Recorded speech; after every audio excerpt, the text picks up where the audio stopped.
guys, Think Master 51 here, or 1911 Man, here doing another video.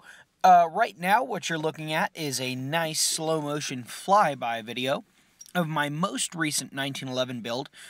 This one is on a WE Nighthawk nickel-plated 1911. It's had a number of modifications made to it, namely a custom thumb safety, full-length guide rod, polished hood, polished muzzle, things like that. You can get a glimpse of the full-length guide rod bushing and muzzle there. This was kind of a labor of love. This was my my first real full house custom build. I did all the internal work, polished all the surfaces, fit most of what I could: the sear, the disconnector, the hammer, the trigger. I custom fit and made the thumb safety. This is a TSC magwell. Those are custom blue grips. I don't know where the hell I bought those.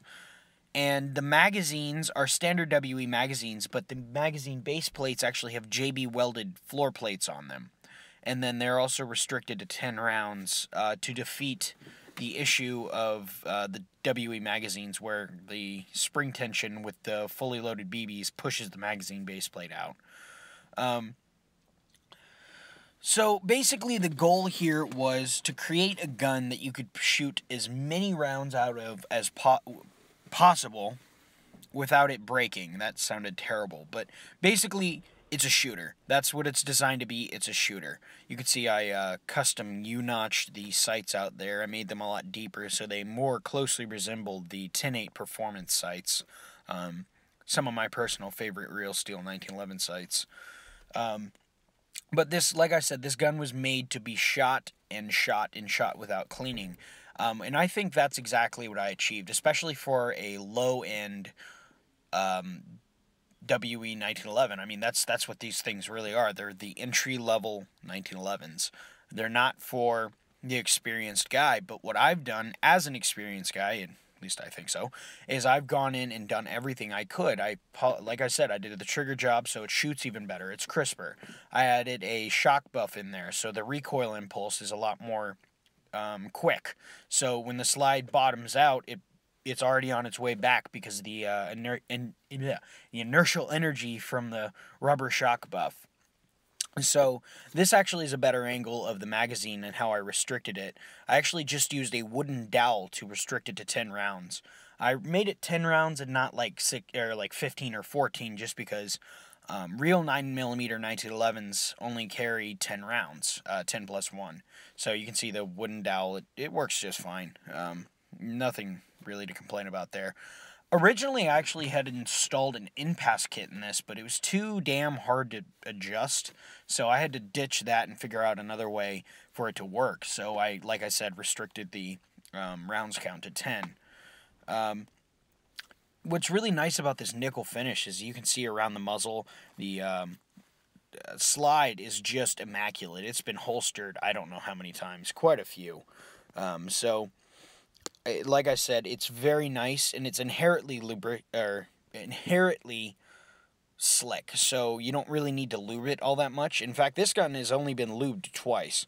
The two rebuilds that I did to it, kind of back-to-back rebuilds, because I found out a couple issues that I had, and then had to redo it. Oh, and that is a custom made 10.8 style or Nighthawk style magazine or slide release. I don't like extended slide releases, personal preference, so I made it a really nice, wide, and big notch, so it's impossible to miss with your offhand. So my reloads are pretty quick with this. I think I've shown a couple slow motion videos of me doing a couple reloads. A couple people putting smart-ass comments on it. I love that. So, now, here's the biggest issue I have with this magazine well. It was not designed for a WE 1911, so you actually have to grind out and fit the mainspring housing to this gun. And I actually had to put spacers in this magazine well because it didn't exactly line up correctly. So it was kind of a pain in the ass to fit, but inevitably it ended up working. I stripped one of the screws. I had to put in my own. And you can kind of see these grips don't necessarily line up quite well, but it's not a big deal. Now, normally, in a couple of my videos, I've stated that I am a huge fan of ambi safeties on 1911s. Normally, I am. This gun was never going to be fielded since I don't really play anymore. It was designed to be a shooter. So this has just a very nice, wide, strong hand thumb safety only. So basically, it's like a big cushy seat in a car. You don't necessarily need it, but it makes the ride that much better. So that's kind of how I treated that. I didn't need the ambi safety. I don't need a passenger side seat. So why do I need the ambi safety, right? So basically, I wasn't going to be doing any ambi reloads here. You can see on this part, once we get past the grip, for God knows why it took so long to get the fucking camera up. You can see I actually I can join two thumb safeties, and then I polished out the side. It actually ended up kind of nice. This is even better. You can see it has been shot and shot without being cleaned. It is all kind of caked in nastiness in there. You can see the nozzle blowing out some of the crap from the side. It's kind of interesting, actually. It really, really kind of illustrates what this gun has gone through. So, yeah, that's pretty much it for this part. Oh yeah, here's the barrel wear, and then the guide rod has gone through some hell and high water. There's a custom flush fit barrel. Not really that custom. I just like saying custom. It sounds cool. So, yeah. And then we'll move on to the next clip.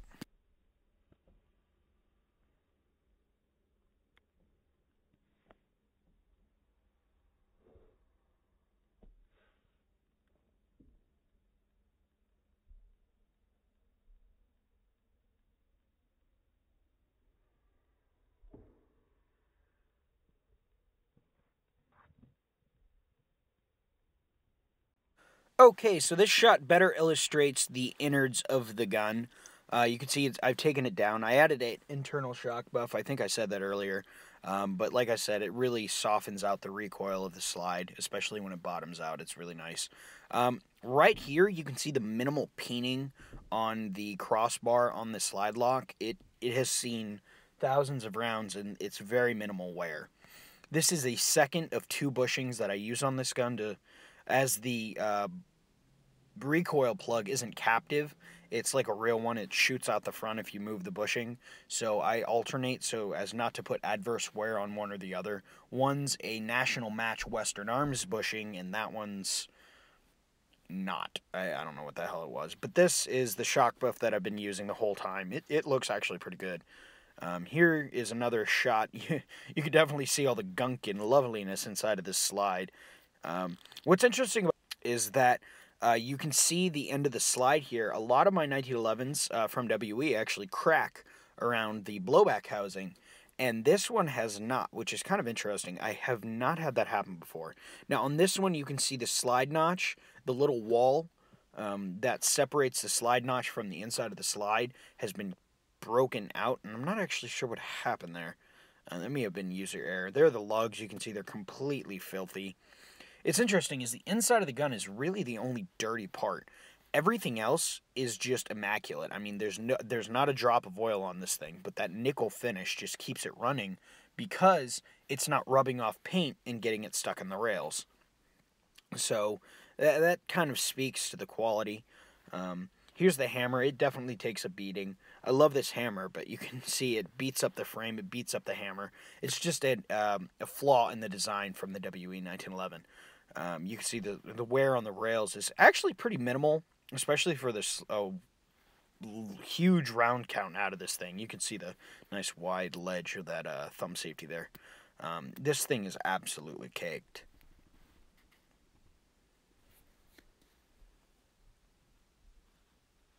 Just little bits of dirt inside of the magazine well.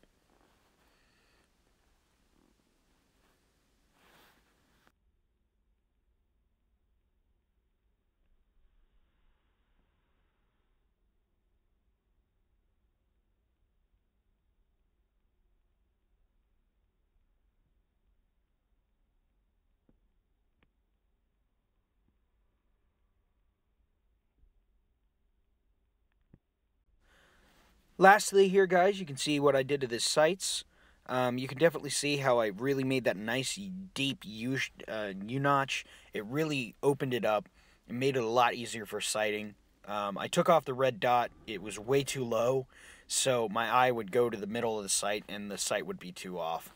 So, but past that, guys, that's pretty much it. This is my custom-built WE1911. This thing is my creme de la creme. It's the jewel of my collection, and I hope you enjoyed.